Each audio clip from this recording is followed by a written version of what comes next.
Welcome to Pushing the Limits, the podcast that gets deep into the psyche of extraordinary achievers across all genres, cutting to the chase to unlock the secrets of their success, their achievement, philosophies, and motivations. Join us in the quest to find out what makes the movers and shakers of our world tick and what gems of wisdom we can learn from them. Now, over to your host, Lisa Tamati.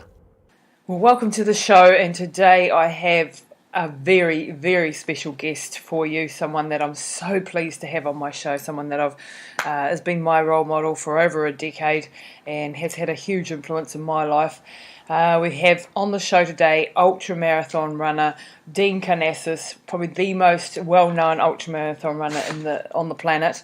He was named by Time magazine as one of the 100 top most influential people in the world, by Men's Fitness magazine as one of the fittest men on the planet. He's a New York Times best-selling author. He's got 4 books. He's pushed his body and his mind to inconceivable limits. He's run over 350 miles continuously over 3 nights without sleeping. Crazy. He's run 50 marathons in 50 states in 50 days, the book that many of us will know and love.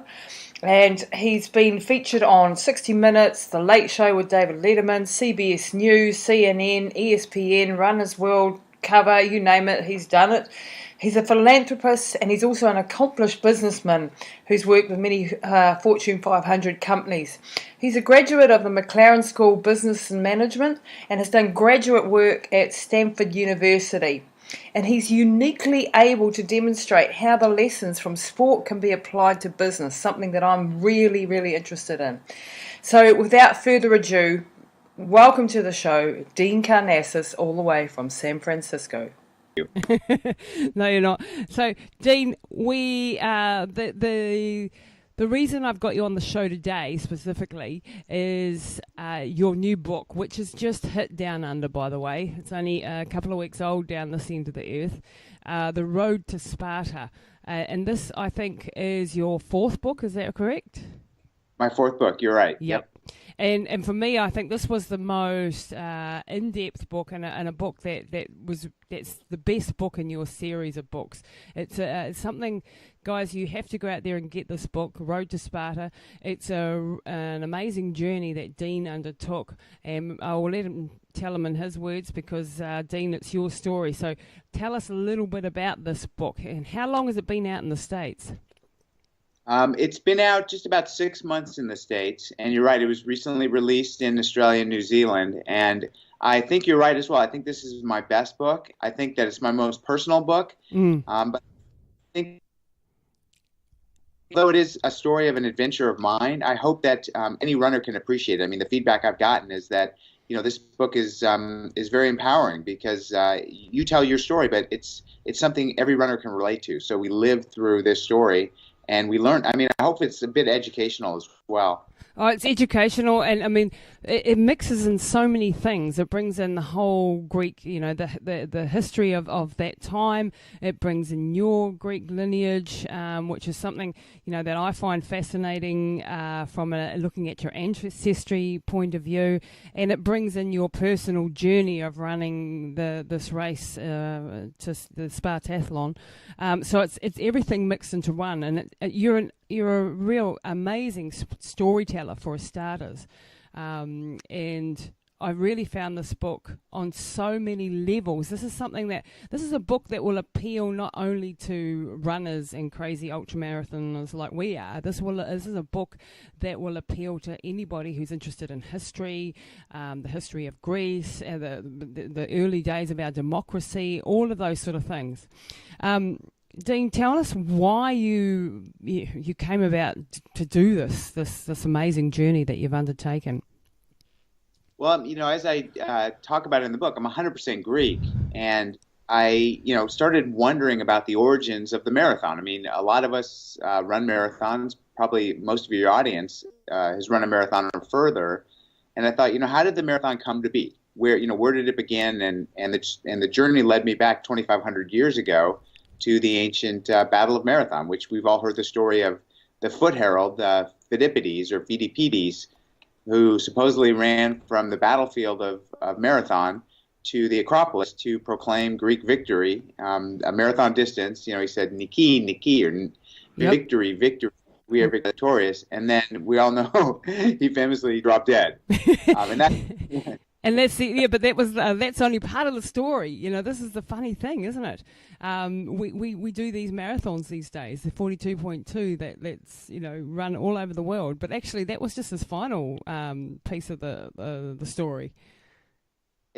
You're exactly right, and it's so much bigger than just a run as well, because it was at such a fragile epoch in the history of humankind, with this development of this idea of democracy, right, where the people actually govern themselves, and the Greeks were coming up with this idea, and the Persians were trying to quash this. I mean, there was very much still a dictatorship, and had Phidippides not succeeded in running much further than 26.2 miles or 42 kilometers, a lot of the world would look different today, and I thought that was really fascinating. Yeah, so runners have changed the world, and we're still continuing to change the world, aren't we?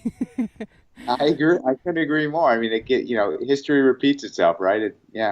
So for the listeners out there, Phidippides was the Greek, the person in history who ran from the Battle of Marathon after the Battle of Marathon to Athens. That's what we know about, to proclaim victory and then die. But the story goes that he actually ran from Marathon to Sparta, which is 153 miles, isn't it, Dean? Indeed. You know this race. I mean, a lot of ultramarathoners, I've heard of the Spartathlon, which this modern race is modeled after what he did. I've never done that one, and I don't intend to after reading your book, to be honest. I know I wouldn't make the cutoffs anymore. I'm way too slow. But the race itself is a really famous race, an absolutely brutal race, and especially because of the cutoff times. Now, going back to Phidippides, he did this in 490 BC. This is when the Persians were invading Greece, and he had to go and run from the battlefield at Marathon to to Sparta, to try and get the Spartans on board. Now, Sparta and Athens at that time weren't necessarily great friends. No, I mean they were they call them they were frenemies, if you will. But like Australia and New Zealand or something. Exactly. Yeah, exactly. Well, I mean, Sparta and Athens were part of Greece, but they were like the individual states in America, where California doesn't always see eye to eye with Arizona. Yeah. And that kind of thing. There's kind of infighting and battling, and they were kind of in that shape. But they still had this pact between them that foot messengers or heralds, or what they were called back then as hieromi, they were religious figures. So they were above persecution. Wow. So it was agreed upon that even if Sparta and Athens were battling, that these runners were allowed to pass freely, and they were treated as ambassadors, because they were really disseminating information around Greece.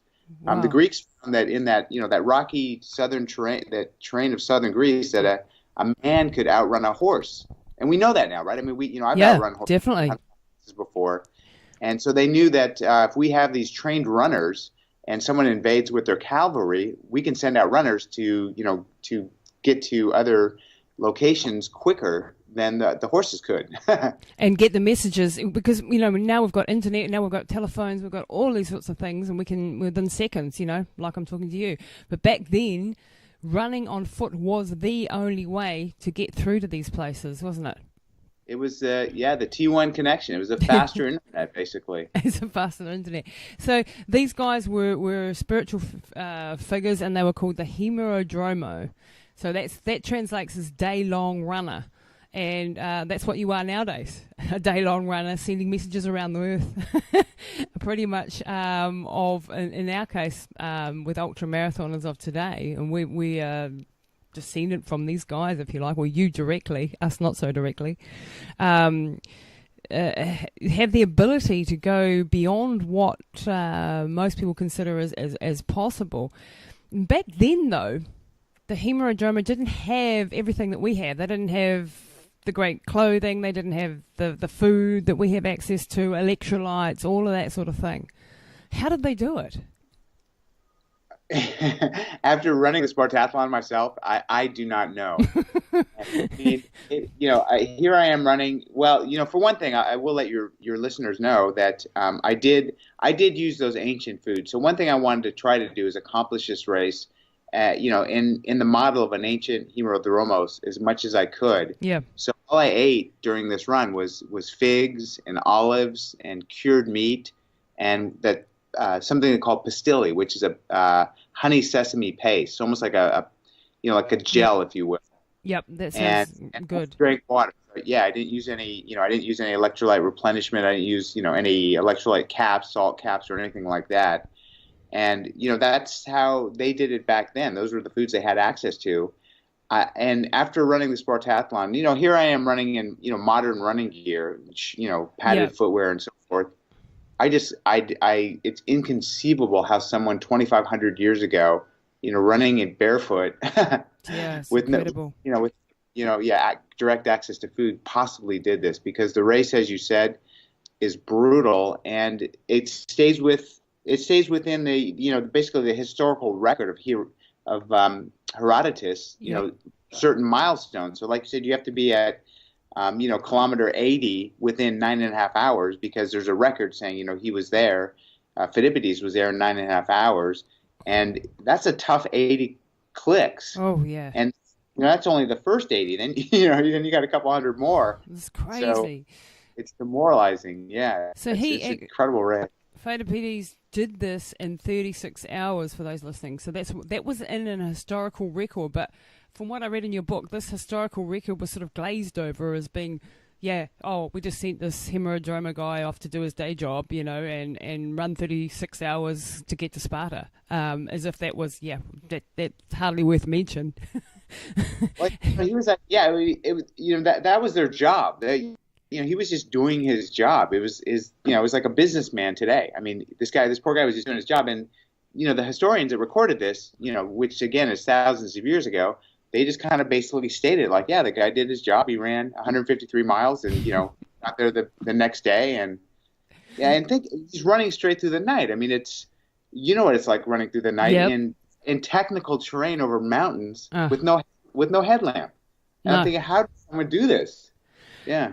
And you know what I find particularly fascinating is the fact that this, a few years ago, I tried to get a TV series off the ground. I actually talked to you about it back then, called Run the Planet. And the whole premise of the story behind it was that there were cultures all around the world that had these hemerodromos, if you like.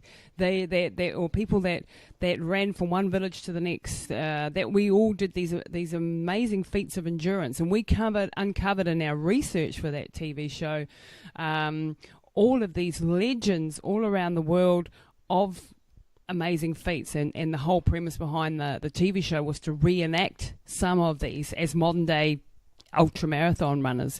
And in doing so, I was going to run with another guy who I was teaching, who was a beginner runner, and to show that humankind, that we are pedestrians, we are made to do this long distance endurance stuff, and that it's quite possible.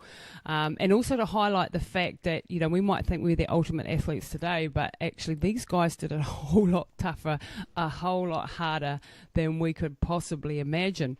And we did the pilot for the series, an Aboriginal story of a guy, Ezekiel Malbunka was his name, and he ran 250 kilometres across Australian outback to save a friend of his who was dying. And this was back in the 1920s, so not quite as far back as what Phidippides did. But it shows that throughout history we have done all these amazing feats, and that it's actually quite natural what you and I do, this ultramarathoning gig.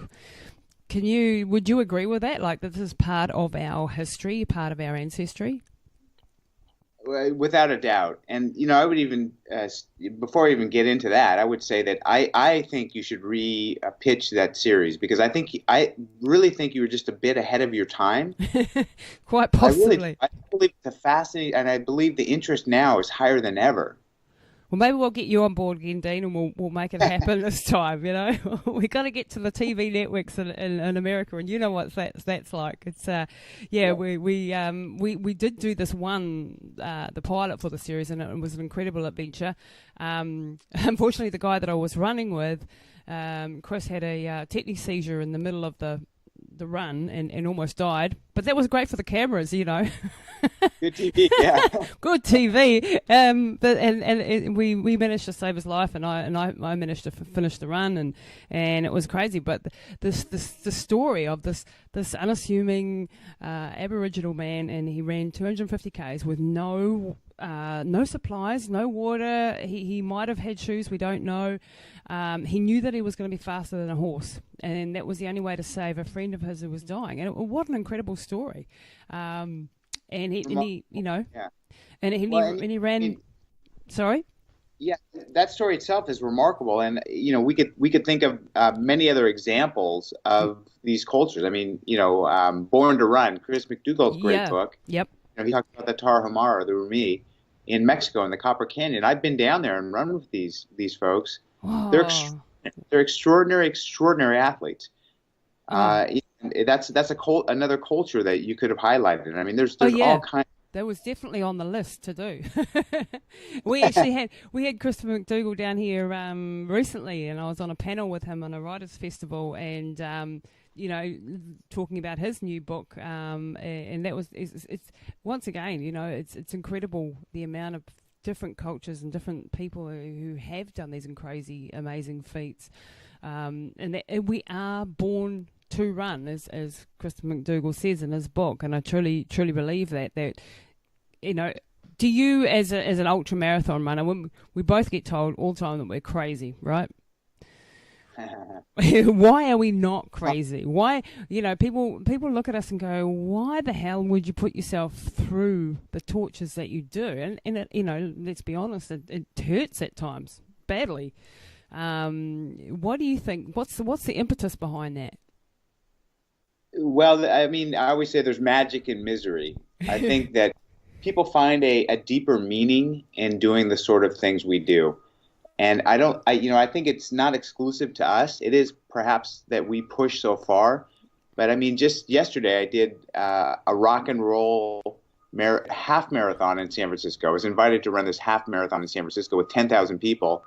And, to me, running, 21 clicks is not that great of a challenge. But to a lot of people, that was their first half marathon. And they felt a profound sense of accomplishment when they crossed that finish line. Something that's more meaningful than most everything else in their life. It didn't feel superficial. It felt like a meaningful accomplishment. And it is. And it is. It is. What it takes, the commitment, the sacrifice. There's just no shortcuts in doing what we do.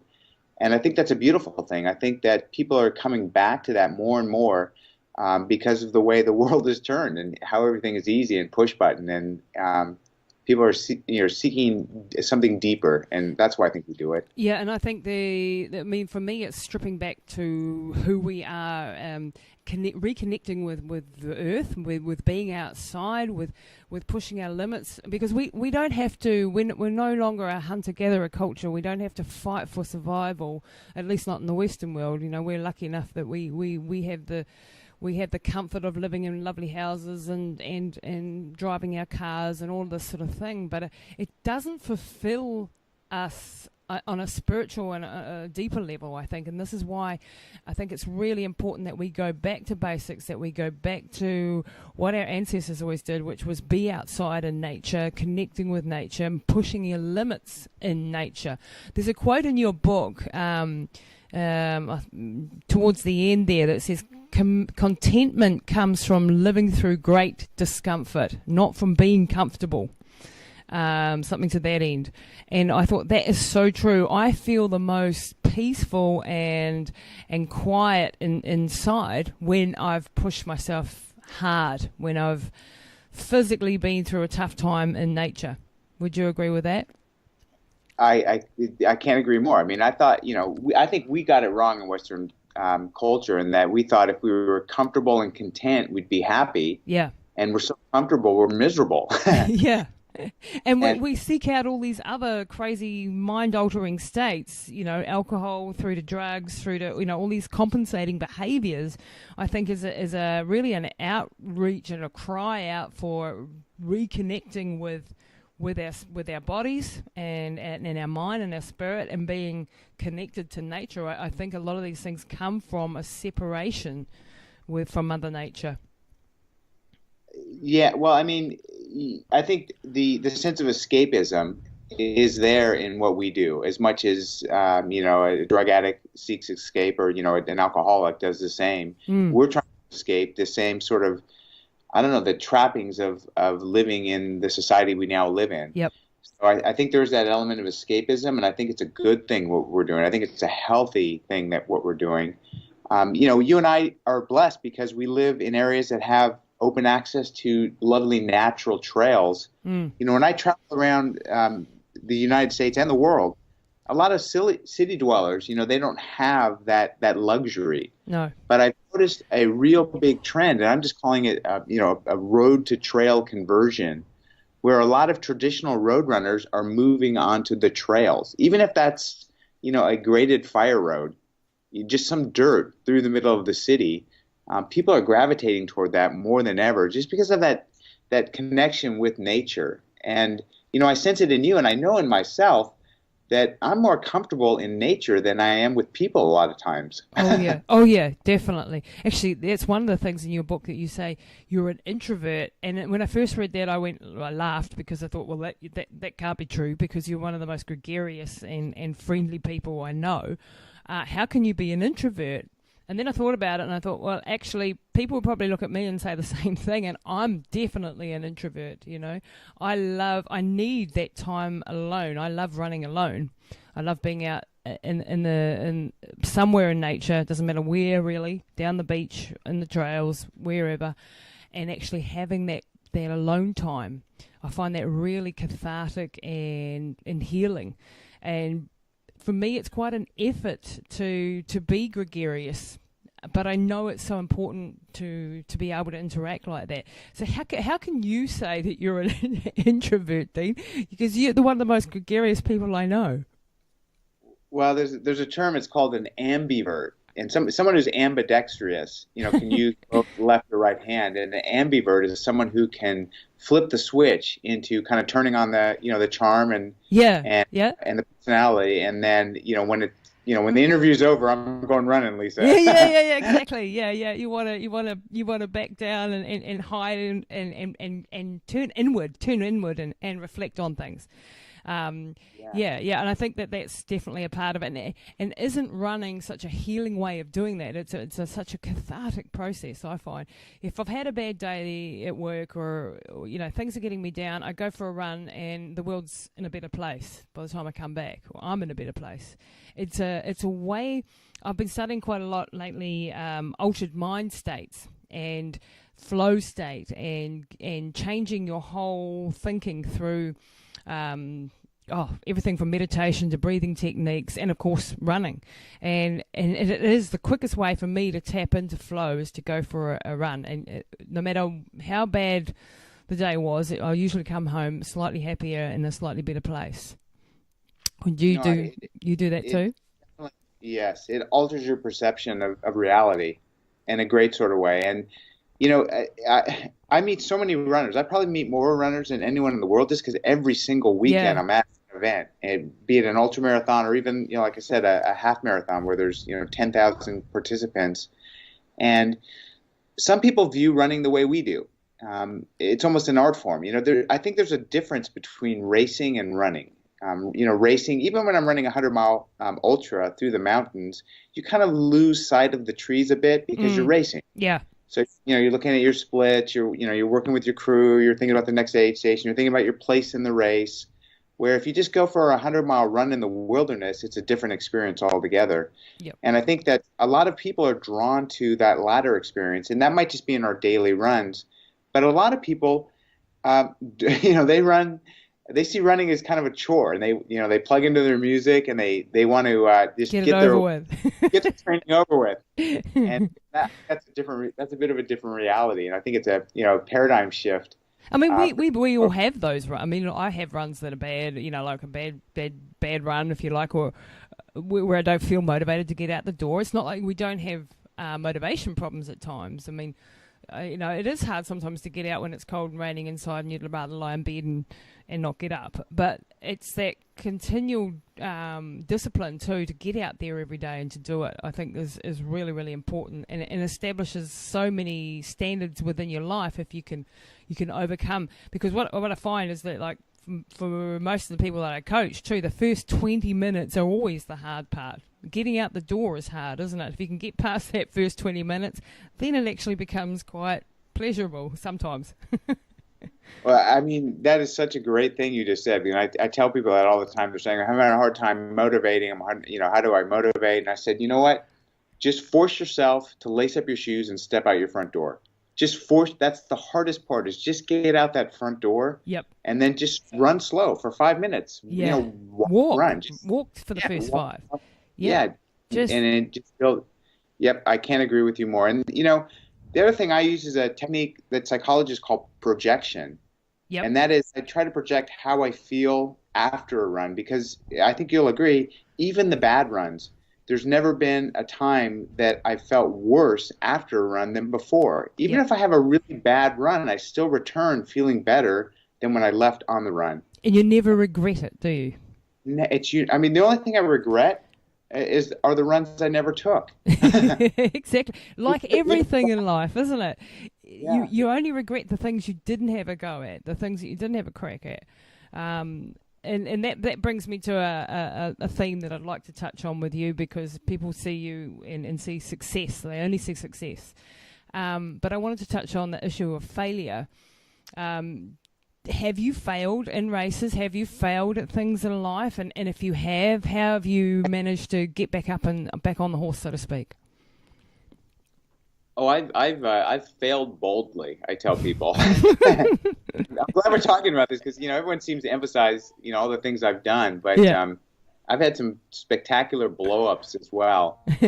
Great to hear. See, people, he's human. Yeah, well, I mean, I think that there's a saying, you've got to break down to break through. Yes. And anyone who's had a failure will agree that you learn so much more than when you succeed. Because when you fail, you tend to look inward. You analyze, you become critical, and you evaluate, where the shortcomings took place, and you work on strategies for improving and overcoming those. So I think anyone that's failed, and I always say, fail in small ways. Try to run a sub 5 or 6 or 7 minute mile. Just go into a track and say, set a goal that's just unachievable and try to do it, something quantifiable, and you'll fail. And analyze why you failed. Like, was it your breathing? Was it lactic acid? What was going on? But that inward, peering inward like that's a really valuable lesson to anything in your life. Yeah, because then you can make incremental changes that can make the difference to getting to the next level and the next level.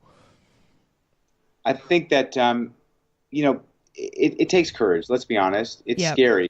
It's scary to step into the unknown. It's scary to bite off more than you can chew.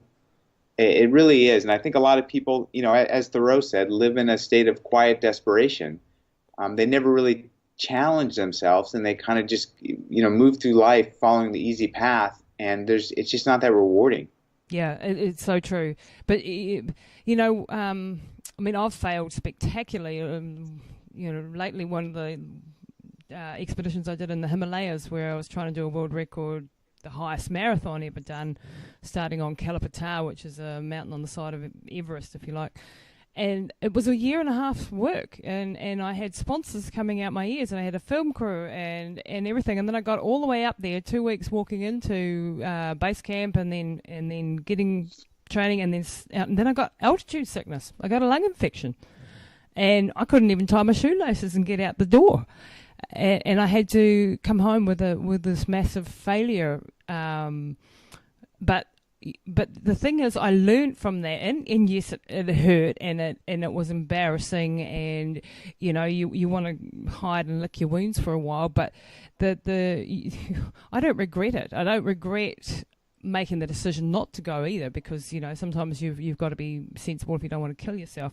But I've learned the biggest lessons from the failures the hits that I've taken, and the thing is that it's made me a resilient character.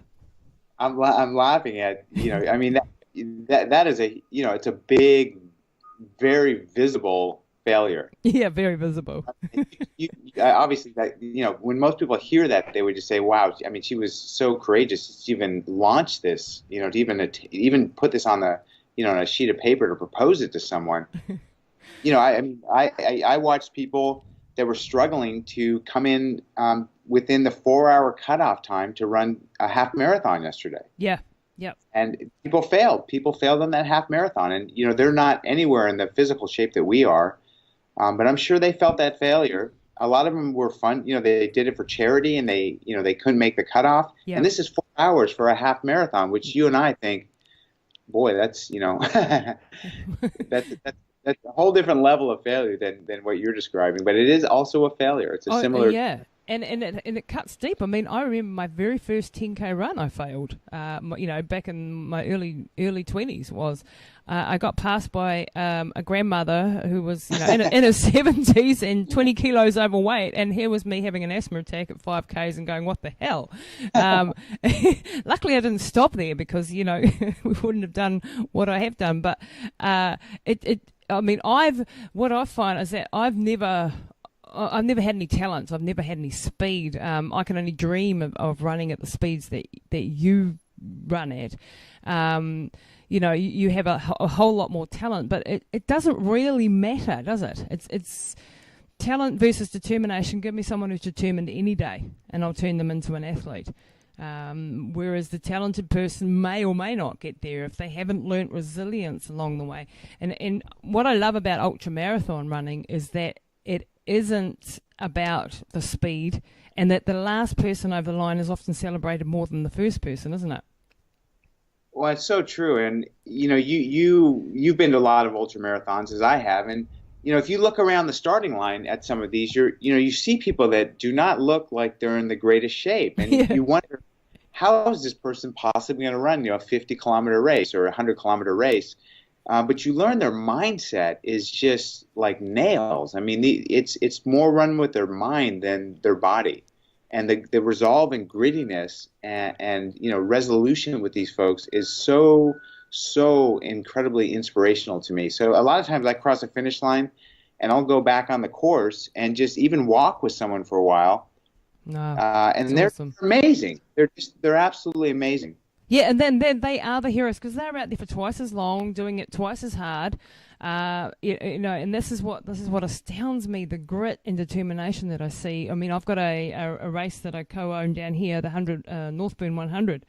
It's a 100-mile race in the mountains of New Zealand, and it is brutal. I mean, I don't want to do my own race. I'm quite happy that I'm not, and I watch these people over 48 hours they have to do it, and I'm crying time and time again watching them battle on through the night, through sleet, through snow, through all these terrible situations that they get themselves into, and then they emerge at the other side victorious, absolutely broken but victorious, and it restores your faith in humanity, doesn't it?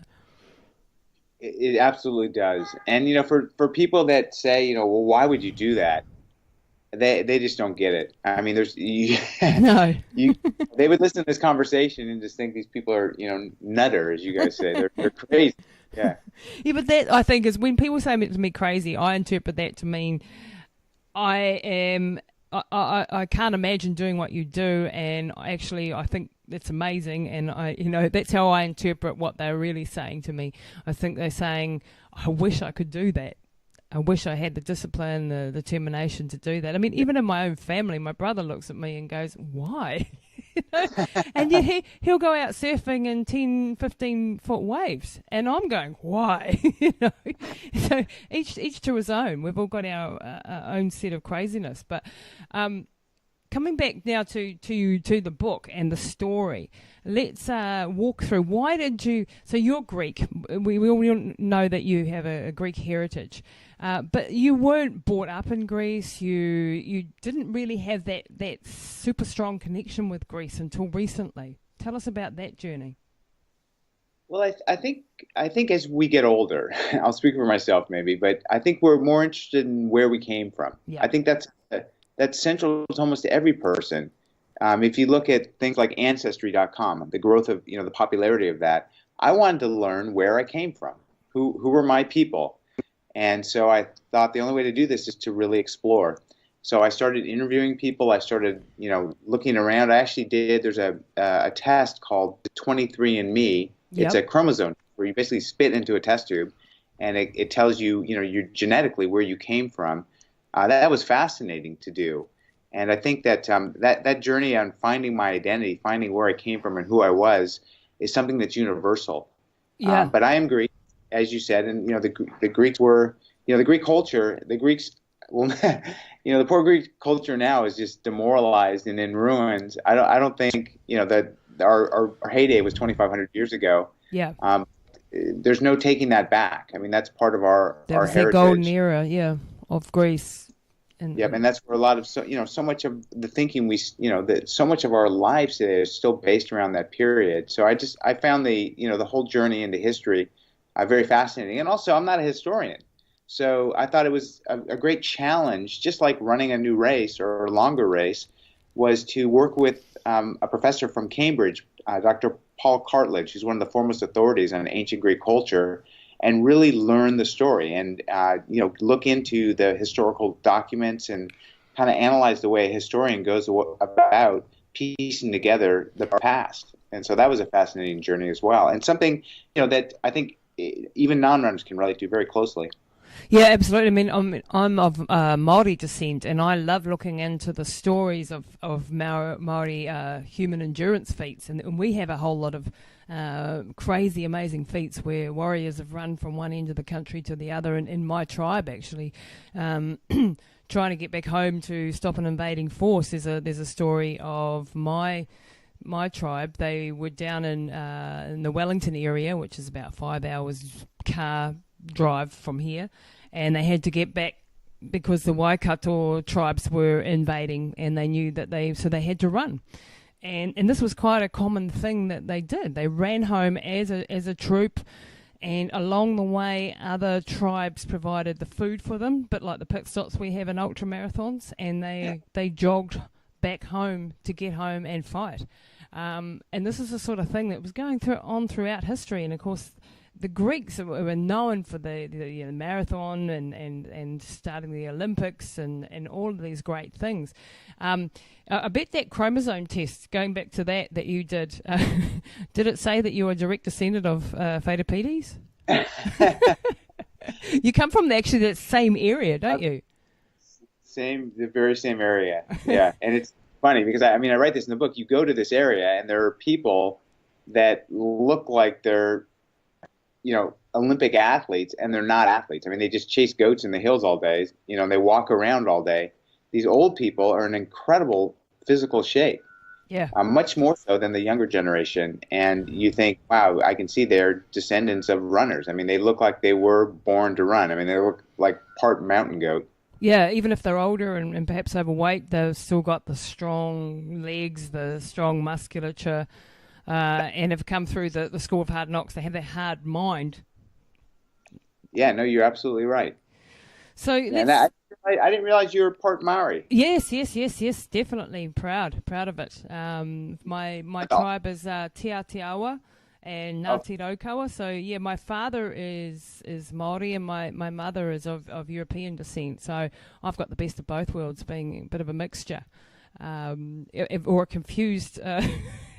A confused heritage, everything from French to Irish to Māori and German, all mixed into one. So you can imagine what a mess that makes. But very proud of it. You got the All Blacks as well. Yeah, Oh, yeah. I watched those play when I lived in Australia, and they were, wow. Yeah, you actually, let's go back there. Do Yeah. people down under here in Australia and New Zealand, do you realise that Dean was one of our citizens in Australia for a while? I hitchhiked around both your North and South Island when I was 15 years old You're with a buddy. kidding me. I didn't know that. That's a new fact on me. Oh, wow. I didn't tell my parents. Yeah, no, I was an exchange student, so I lived in Sydney for a year.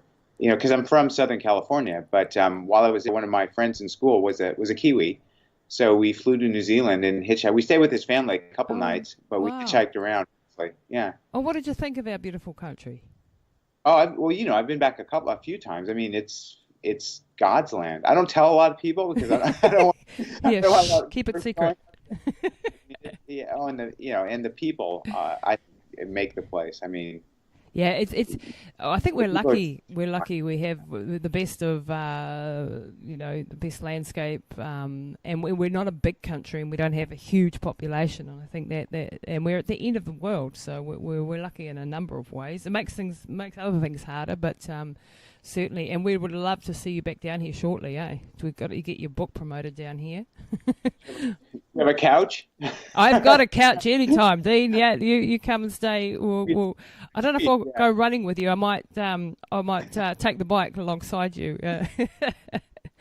But so going back to the story of Greece. So you spent, how many years did this project take? This book actually represents quite a long time period that you studied this, went back, did your research in the area. You actually tried to recreate the actual run that Fittest did. And what happened there? Yeah, you're right. So this book was 5 years in the making, and originally I thought to actually recreate the pathway he took. And there is one historian, Dr. P.J. Shaw, who had actually documented what she thought was the most likely course he followed. But she did this trekking through the backcountry of Greece. So she spent 12 days out there trekking through Greece. The one thing that just amazed me is, obviously Athens, the city itself, is very built up. But once you get into the rural areas of ancient Greece, they have not changed in 2,500 years. Wow. It's just amazing. There's been no development. And there's, it's still this white, barren rock and beautiful hills. Not well-traveled hills at all. And that was part of the problem, is that the ancient pathways that Fittest and other hemodromos would follow were completely covered over. So I couldn't tell whether I was running on a goat trail or an ancient pathway. The Romans also, the Italians came in at a point in between and also built some highways. So there's a lot of rubble, a lot of ruins up there. But it was really difficult to figure out the actual path. So I defaulted to running the Spartathlon, which is all on the road. Yeah. And it's fairly, it's a fairly similar path, but it's not the actual path through the hills that he would have followed. And that was a bit of a disappointment to you. I remember reading in the book how when you actually came to that realization that you weren't going to be able to recreate the actual trail, that it was because, Fittest didn't write down where he went. He just went by line of sight, no particular, not enough markings to be able to say this is exactly where he went. And that was quite a disappointment, and you had to rejig your whole thinking about the whole project. Yeah, I did, and I don't really write too much about this in the book, but this was going to be a documentary project, so not unlike what you took on. Oh, wow. And crew in place. I mean, it was going to be a big deal. Yeah, I know, yeah, it's bloody hard, isn't it? It's hard to get. I had to walk to that room, and announce, hey, guys, it's not going to happen. And they'd invested money. They put a lot into this, and I just said it's impossible. And that was, it was a hard conversation to have. And you're right, it was a failure. Well, it was a like you said, it was a learning experience. I learned a lot. But ultimately, it didn't come to fruition the way I wanted it to. Well, that's really interesting. So I don't feel so bad now that I sunk a hell of a lot of resources into that TV show that didn't get off the ground either. But you are, it is very hard to recreate these things and to actually know. I mean, even in that one that we did in the outback of Australia, we could not find the actual trail. Halfway through, we got lost, and we had to actually go back to the road and then run the rest of the way or part of the way on the road because we could not actually find the trail through. I mean, and that sort of thing happens, and you just have to go with the flow and find a way around it, which you did. You decided then to run the actual race, the Spartathlon race. So let's talk a little bit about that. How did the Spartathlon come about?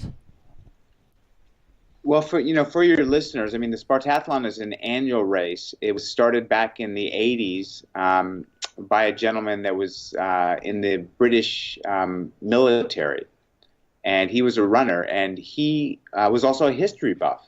And like me, he started reading some old Greek history, and he came across this story of the marathoner, Phidippides, and he was amazed that it was more than a marathon. That Herodotus, the father of history, describes Phidippides as doing, and so he thought, let's try to recreate this route. Let's run from Athens to Sparta, and that's the genesis of the Spartathlon. Now, it's a very international race now. The Spartathlon, about 350 participants, and any given year, this is so bizarre that only about a third of the starters finish. Well, it doesn't surprise me with that time, that cutoff. I mean, I wouldn't even attempt it because I know I wouldn't, be miles outside of it, especially nowadays. I'm slow now, slower than I was. But it surprises me that 350 people every year can even contemplate such an extreme event. Yeah, no. Well, I mean, I think there's 40. The year I did, I think there's 45 or 46 countries represented. So they come. It's Crazy. Mostly the elite. Yeah, and they come from all over. And you know what happens when someone, I've seen this in other races like the Badwater Ultramarathon, where someone spends literally tens of thousands of dollars to be at the starting line of this race. I mean, the flights, the hotels, the crew, and they start having a bad race. Yeah. I mean, they will do, I mean, they will push until they black out, really, to try make these cutoffs, and they're so demoralized when they can't hit these cutoffs. But it is a really tough race. Yeah, it is brutal. I mean, I had the privilege of running with you in Badwater. I think it was 2009 or 2008, or both of those years. I can't remember now. You call that a privilege, Lisa? What's that? I said you call that a privilege. I can call it something else. That was miserable. It's a brutal race too, isn't it? It's a totally brutal race. Nice.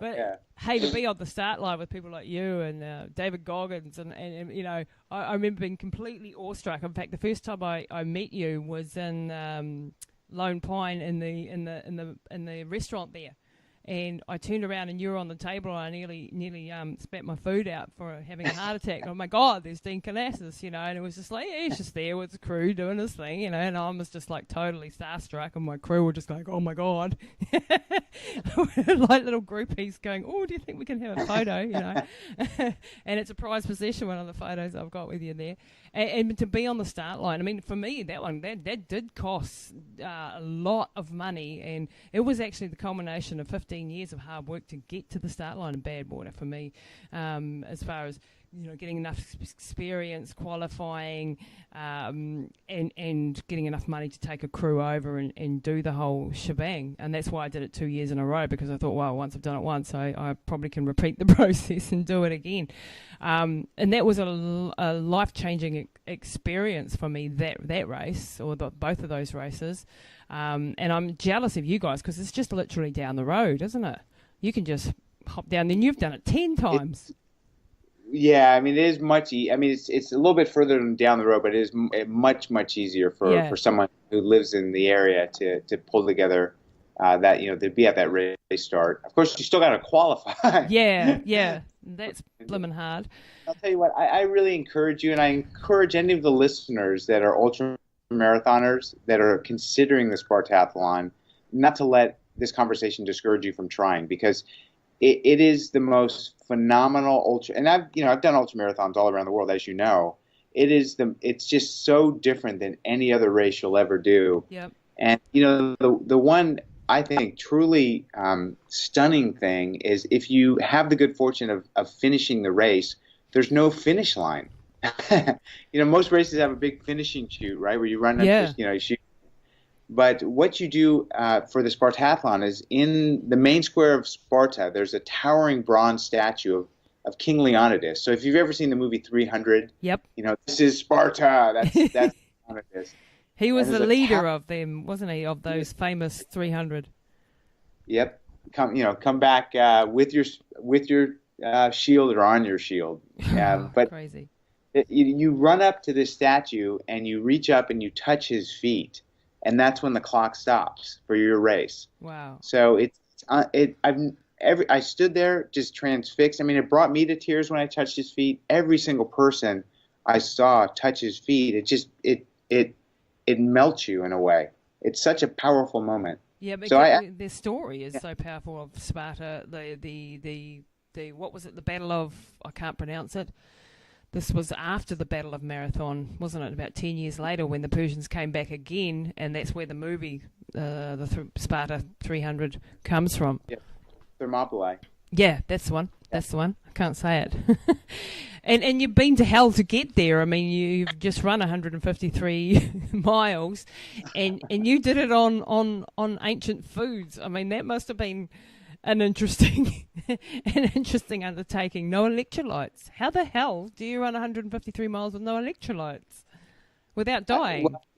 I think as far as the storytelling value of this book, I think that what happened to me out there is a good story. I mean, you can read about, someone finishing a race and having a good race or, an adequate race, and it's not all that exciting. But to see someone, just literally break down and for their GI tract to stop working and just continuing to will themselves to keep going, and what happens to you physically and mentally, I tried to capture all that. So it wasn't my best race, and believe me, if I had some S-caps or something, it would have been a little battle not to stuff them in my mouth, because my whole, after eating figs for 75 miles, for 150 kilometers, I could no longer stomach a fig. Or I can't imagine what that does to your bowels. I'm sorry. I mean, runners get the runs. I mean, if we're talking bluntly here, anyway, in these ultramarathons with gastrointestinal troubles, I can't imagine running on olives and figs and having no electrolytes and not leaving 3/4 of yourself on the roadside along the way. And that's exactly what happened. I mean, I'm not quite as descriptive as that, but the problem is I trained with figs for, I'd go out and run 4 or 5 hours eating figs, and that was fine. Yes. I didn't think about eating figs for 24 hours. I mean, they move through you, and I was like, oh no. Oh, the joys of being, isn't it a glamorous sport that we're involved with? Very glamorous, isn't it? Especially as a lady, you get people always asking me, well, where do you go to the toilet? And I'm going, wherever you can find a quiet bush.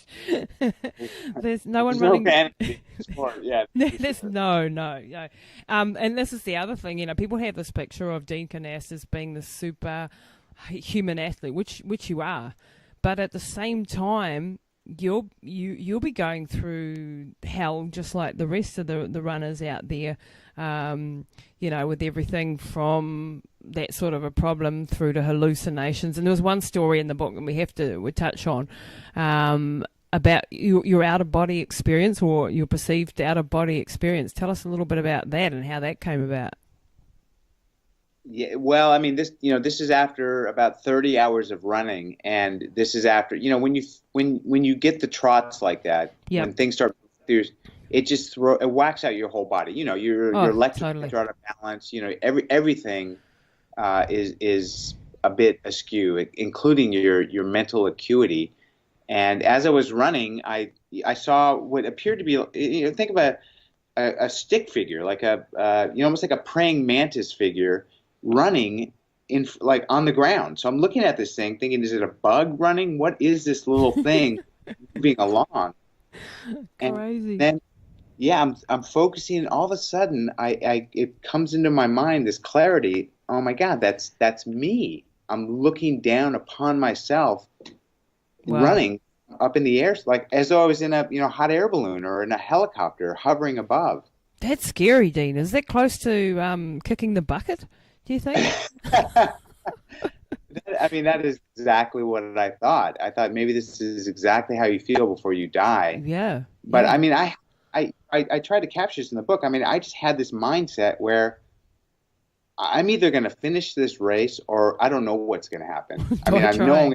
I'm going to be in an ambulance, hopefully. If not, maybe it'll be worse. Mm. But I am not going to stop. I mean, I just said, it is bad. I should quit. I should DNF, but I'm not going to stop until I literally pass out and I'm forced to stop. Wow. And yeah, maybe I think I pushed myself a little bit too far on that one. Yeah, and Dean, don't kill yourself. We need you around for the next 50 years to be an inspiration.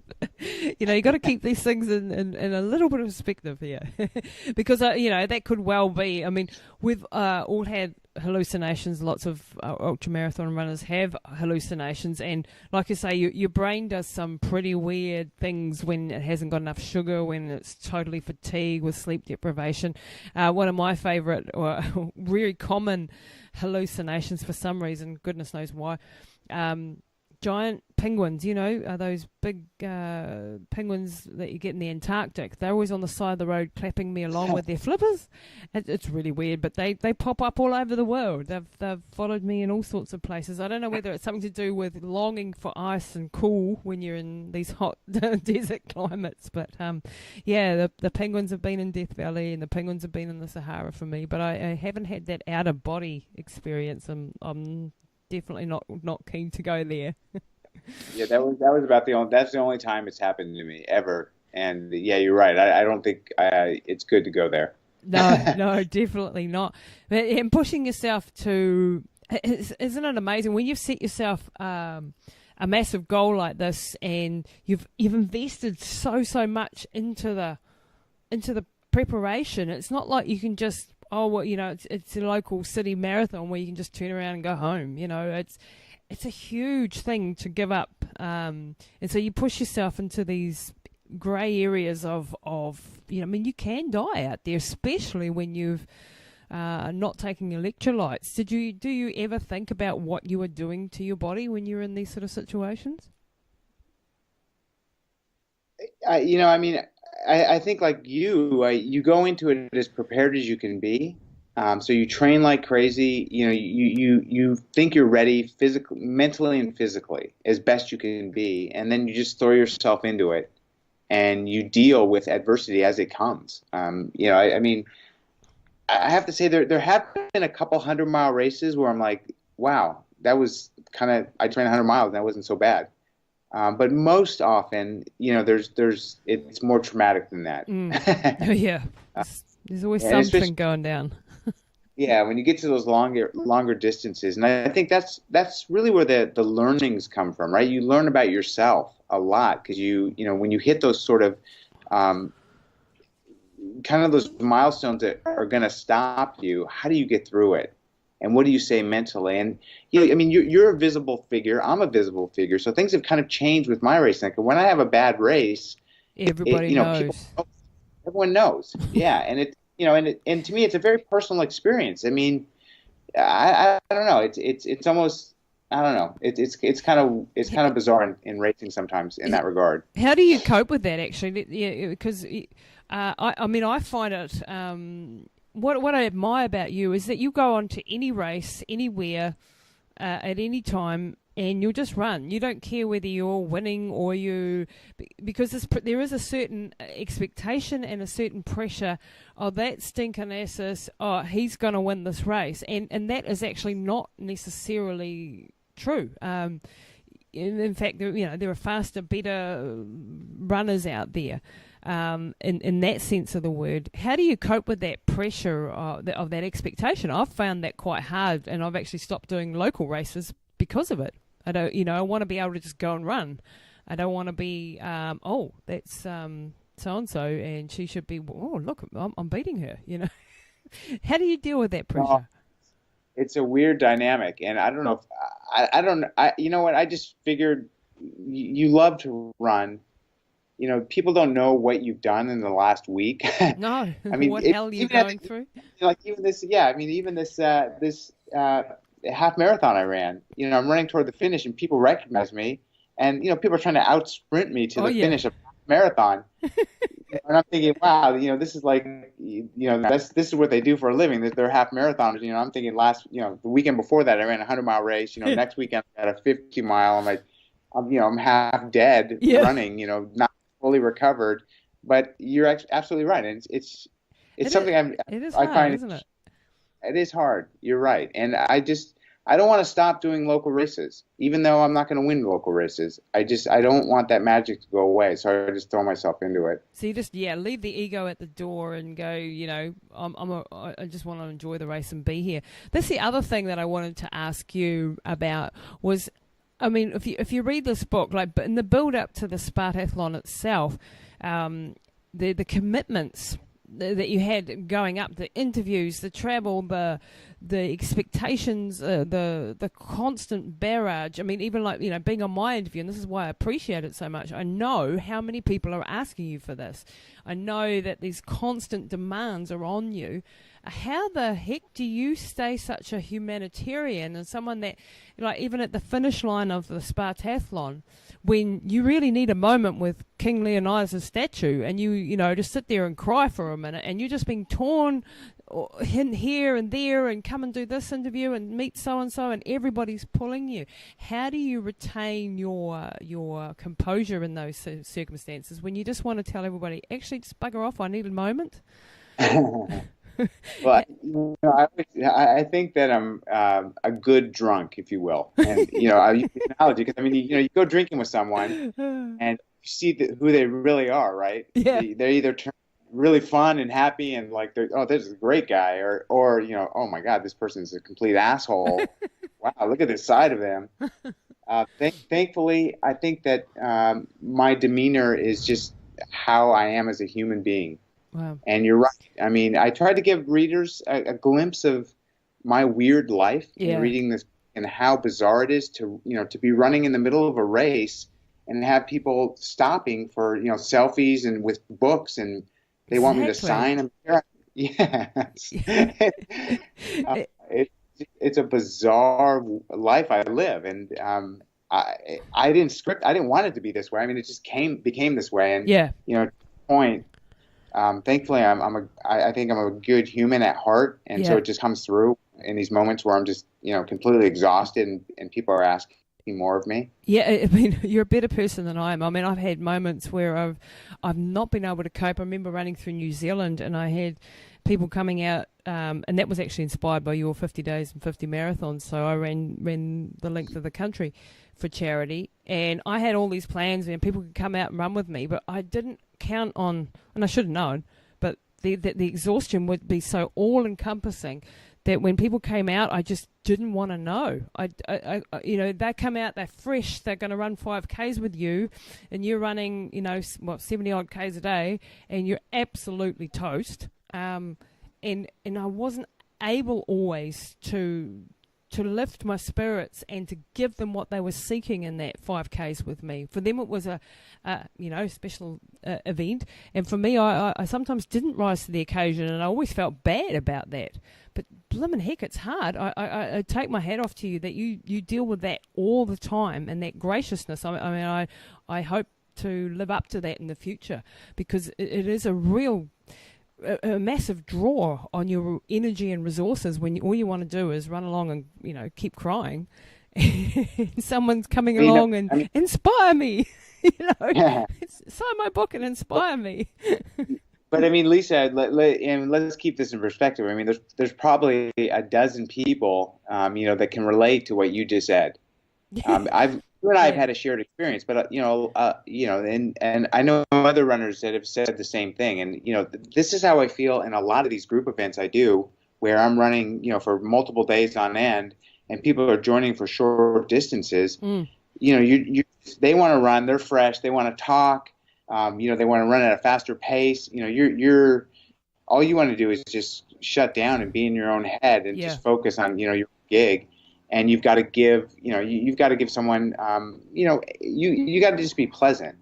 And that's not easy. And I mean, I've talked to other, people that have experienced the same sort of thing, other very visible athletes. Yep. And, I mean, I'll tell you, I was sent as a U.S. athlete ambassador this past summer to Central Asia as a sports envoy, and I was running. And at the same time, they sent the famous basketball player in the U.S., Shaq. Yeah. Wow. Sent him to Cuba to play an exhibition basketball game. And I was watching his footage. I mean, he plays basketball with a team that he knows, and then they kind of cordon him off. He signs a couple things for fans, and then they just usher him into the locker room to be by himself. And I'm thinking, man, I'm running for 2 weeks, talking to thousands of people, along the way as I'm running. While you're running, yeah. So what we do is not easy. I'll tell you that. It's not easy, but it's God's work. Yeah, so, and it's beyond. I think also because it's ultra marathon running, and there is inherently no money in our sport. I mean, we try and eke out a living from what we're doing in the broader sense of books and TV shows or whatever. But in and of itself, ultra marathoning hasn't got any money, so there's nobody to protect you in that sense from. The likes of what Shaq O'Neal had. He's probably got 10 layers of people around him, protecting them from the fans, so to speak. And it's the same thing when you're doing ultra marathons. You have to basically train for the Olympics and build the stadium at the same time. And this is something that people don't quite realise, is that you're doing all these projects, Dean, and the organisation behind those projects is horrendous. They're huge. The amount of logistics that go into it, isn't it? How do you cope with all that load? Yeah, that's almost a separate interview, but I think it's a fascinating interview. I think it'd be I really do think in the future we should interview and talk about, how do you make something like the 50 marathons in 50 states in 50 days come to life? Yep. And the backstories of, because I mean, how do you come up with a budget for $1 million and get it funded? And have all these pieces in place, the sponsorship piece, the media partner, all these sort of blocking and tackling things that have to happen to pull off an event of that scope. I think that's a fascinating story for anyone who is a business person or anyone who's looking at making a living, in this crazy sport we're in. Yeah. Endurance sports. Like, how do you make a living in endurance sports? There's people that have done it, and I think there are best practices that would be of value to someone listening that wants to do something like what you're doing, that's or what I'm doing. Right, we've got another interview then lined up, then, Dean. So because it's a huge project. Each of these races that we do is a huge project in the background, and all of what I've learned as much from being this passionate runner who wants to get to my races and wants to be able to finance that. I've learned it so much from that project side of it, just as much as I've learnt from the running side of it. And now I can take all of those skills learnt and then apply them to my businesses. And all of those skill sets. And this is one of the values of ultramarathon running, I think, is you learn so much about yourself and what you're capable of. You come up against so many obstacles in the preparation and the project planning, as well as in the actual event, that it just gives you a massive bundle of skills that you can then apply to your everyday life, to your relationships, to your businesses, to your friendships, to right across the board. Would you agree with that? Yeah, but I would also say that you're being extraordinarily humble. I mean, you've taken on a lot of endeavors outside of just running. I mean, you're an event manager, and anyone who knows about putting on events, and not many people do. It's terrible. We've got a great team. It's all bad. Yeah, and I tell you, you could write a book on just event management, and what you go through, and just practical lessons for people. How does someone who's self-employed get insurance, health insurance? I mean, just the basic things. How do you do these things, and what is a sponsorship? What is it worth? What will they pay you, and how do they pay you? Yeah, and how do you value yourself? And Yep. Yep. And what are your responsibilities? If you're I mean, a lot of people just think, oh, I'm a hotshot athlete, and I end up on the podium, I'll get sponsors.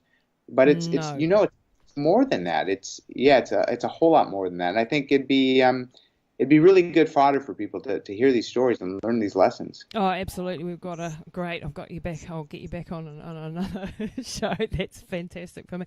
But what the thing is, I think if you have passion and if you have purpose, then you can funnel all of your energies into those things and make them a reality. And that is step by step, hard grind. You get people every day asking, oh, how did you get sponsorship for this trip or that trip that they want to do? And I'm going, how long have you got? It's a massive undertaking, and people don't want to hear that necessarily. They want the quick, easy answer that you write a letter to Corporation X and they go, yeah, sweet, of course, I'll give you whatever you need.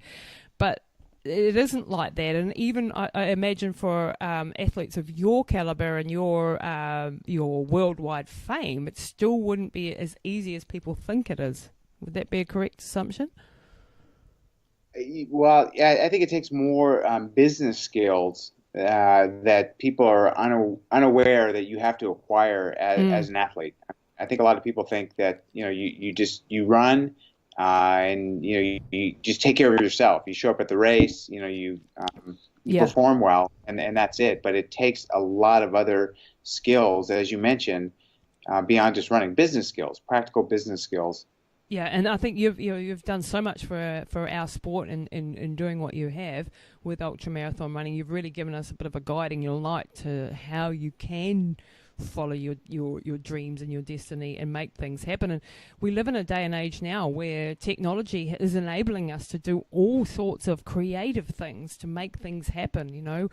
Even like 10 years ago, we had to get a film crew if you wanted to make a documentary, if you wanted to satisfy your sponsors and provide value in the marketing sense. Now you can take your own cameras, GoPros, iPhones, whatever, and make stuff along the way. It doesn't even have to be the big thing that it was back in the day. Yeah, I mean, just the fact that it's Tuesday morning in New Zealand. It's Monday afternoon in San Francisco, and we're doing a live interview. Yeah, it's crazy, isn't amazing. it? And then people will be able to listen to this all over the world, wherever they are. And tune in and these sort of opportunities like podcasts, like documentary making, they are available to everybody. It's not just, but you got to think outside the square, and this is the beauty of a sport that doesn't have money in it. I think you learn to think outside the square. How can I make ends meet? How can I pay the mortgage payment next week, but still do what I want to do and not be trapped in quiet desperation, as you say, in a job that you don't want to be in. And you and I have both been there, and I don't want to ever be back in the employ of somebody else. I'm unemployable. I want to just follow my passions and whatever they are, and try to make a living that way. Yeah, I think we have a date. Now we've probably piqued some of the listeners' interest. So we have a date for our next interview. Definitely. Yes, we've got 2 dates. We'll have to try and get that TV show up, and we'll have to do this, get some other sort of missions going. Speaking of missions, what is your next mission? Because I hate this question when people ask me because it's not necessarily something happening, but I know that you've got something massive coming up. What's that, Dean? Thank you for saying coming up, because I've been working on this massive thing now for the past 6 years. But I'm trying to run a marathon in every country of the world in 1 year. Holy so to on a global expedition, and this span of 1 year, run 203 marathons in 203 countries. It's insane. That's really insane. Like the logistics. You've got the U.S. State Department behind you in this, haven't you? I do, and I've worked with the UN as well. So wow. No, a fantastic adventure. Could you imagine seeing the entire world in 1 year, every single country, and running in every single country? No, and to be honest with you, I'll leave that one to you, Dean. I think that's one step too big. I think that's. I mean, the world travel and the going to all of these places, how amazing, and to be have the ability to do that with the State Department helping or UN helping, but to actually run a marathon in each of these, that's going to be. Oh, that's massive. That is huge on the body. What astounds me is your bravery, because you and I know if you have one bad day, the schedule is stuffed. How are you going to cope with that sort of thing? Like if you get sick, if you get the flu once. I mean, I've got a friend, Pat Farmer. Do you know Pat Farmer? You should. Oh, absolutely. Oh, no, absolutely. I know, legend. Yeah. Of course. Yeah. He was on my show a couple of weeks back, and Pat is he ran from the North Pole to the South Pole in a period of 10 months' time, I think it was. And the day-to-day, 70, 80 kilometres a day. And I can't fathom that after just having run a couple of thousand Ks for New Zealand, the non-stop nature of what you guys are doing, this sort of thing. If you have one bad flu, that could knock out the whole schedule. Does that sort of thing worry you? Or you just deal with it and go, Yeah. So, I mean, well, one of the things I think with this particular endeavor that is going to keep me going is I'm inviting the people from, the local country people to run with me. So it's bigger than just Dean kind of proving he can do this. Yep. It's involvement and unification of the globe, really, through running. So I think that you draw on a higher power when you throw yourself into something like that. And I know from, like, when I ran the 50 marathons in 50 states in 50 days, it was terrifying the first day because, here, like I said, we had sponsors that were paying millions of dollars to be able to, advertise this. And I'm thinking, what happens if I can't keep going after 5 marathons? And there were moments where I did have a cold and I did feel bad. And I slowed down. I ran a 4-hour marathon. So, I mean, you just do what you got to do, and you have faith in yourself. And if you succeed, you succeed. If you don't, that you failed trying to do. Yeah. Not leaving anything left on the road. That you gave it your all. I think. Yeah. Yeah, I think you have to get to a point where you separate yourself from the actual consequences and the actual outcomes, where you go, this is the planning that I've done. I'm taking the steps to make everything right. I'm preparing properly. I'm training properly. And then it's in the lap of the gods, really, as to what happens on the day. And putting, leaving that up to destiny, really, and separating yourself from the consequences, because you have to in order to be able to contemplate such a mammoth task. It's and most people wouldn't understand the difficulty in doing something like that, because people glaze over things, 50 marathons, 50 days, oh yeah, sounds great. But it's the logistics that go in behind it. And if one thing topples, they all topple. I remember when I did run through New Zealand, I had massive problems. I ripped a hamstring and I had shin splints and I had all these problems going on, and I was doing book launches and I was visiting 5 schools a day en route, and it got to the point where I wasn't going to be able to hold the 70 plus K a day that I was trying to do, and I had to make a team decision one night and say, the goal is to do it in 33 days. It's not looking like I'm going to make that. So in order not to fail completely, I had to reduce the kilometres a little bit in order to be able to get to the end goal. And momentarily that was for me, oh my gosh, I've failed. But when I look at the bigger picture, it was far more important that I finish, that I raise the money for the charities, and the ego that says I want to do 70 plus Ks a day. Yeah, that, so I didn't make that, but I did finish the distance. I finished what I set out to do, and I think you've got to look at the bigger picture, because things do sometimes happen, don't they? I mean, you can't know within that 200 days that something isn't going to go terribly wrong. But you can't live like that, can you? You've just got to take the leap. you just have to be the best you can in that moment of time and perpetuate that. You can't think about what's going to happen tomorrow, or you can't reflect on the past. You just, at a point, you have to get so granular that you're just in the present moment of time, being the best that you can be. In the moment and being present. Hey, Lisa, I do have to go. Yeah, look, that's totally somewhere at 12. We've been talking for an hour and 20 minutes already. I mean, I could just talk all day to you because you're just such an amazing character and someone I admire greatly. But Dean, we will be back on here in a few months' time, maybe, with another interview. I'm going to hold you to that. And I just wanted to thank you sincerely for being on the show, for being such an inspiration to so many millions of people, and it is millions of lives that you've touched.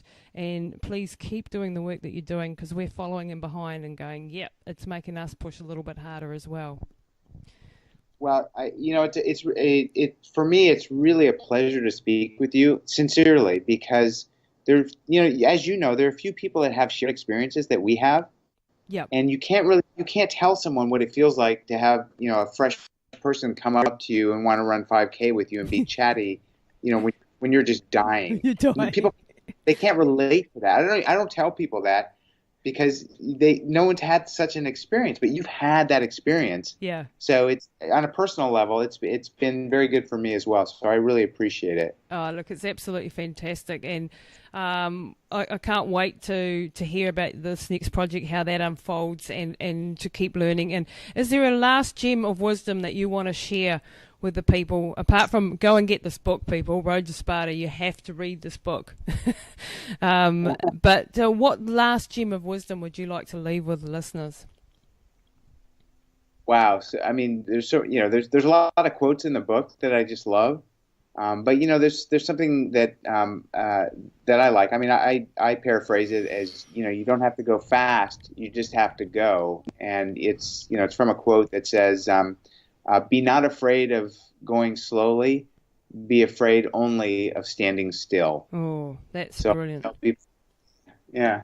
That's really profound. And on that note, we will say goodbye to Dean Karnazes in San Francisco. Thank you very much, Dean, for being on the show. It's an honor. Thank you for having me.